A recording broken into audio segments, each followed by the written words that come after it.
Democrat lawmaker falsely claims House Republicans tried provide themselves pay raise. GOP Representative Austin Scott of Georgia responded by reading aloud the 27th Amendment to the Constitution. Representative Rosa DeLauro, Democrat Connecticut, falsely accused House Republicans of attempting to provide themselves with a pay raise Saturday as she objected to a stopgap spending bill before ultimately voting for the measure.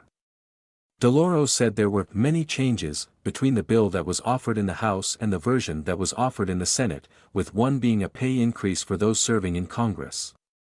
Here is one that I believe the majority will not mention, DeLauro said. They amend the Senate bill to give themselves a pay raise. A pay raise. It's there. You can look at me, you can smile, but what you did was you amended the Senate bill to give yourselves a pay raise. DeLauro's claim was met with immediate pushback from House Republicans, who shouted her down, yelling, "That's false." Expounding on her claim in a post to social media, DeLauro wrote, "The member cost of living adjustment, COLA, automatically takes effect unless it is blocked.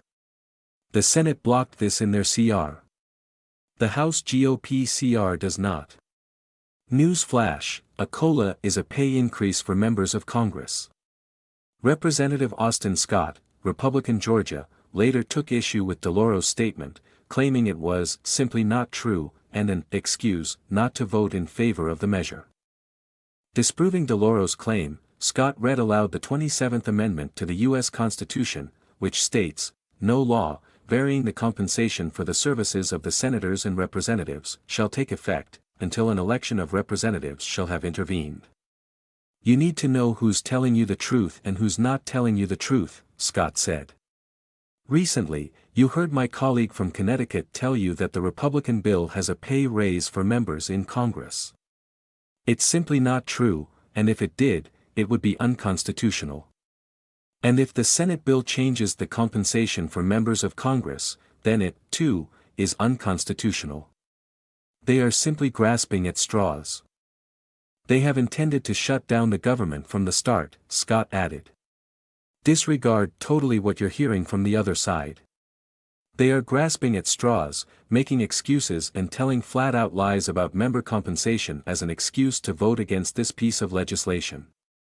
The House of Representatives later voted to pass the short-term spending bill, moving to avoid a government shutdown if the Senate adopts the measure. The bill now heads to the Senate. If it's expedited there, Congress could just narrowly avoid seeing thousands of federal employees furloughed and non-essential government programs paused. House lawmakers on both sides of the aisle broke into applause in a rare moment of bipartisanship after the short-term bill known as a continuing resolution, CR, passed 335 to 91.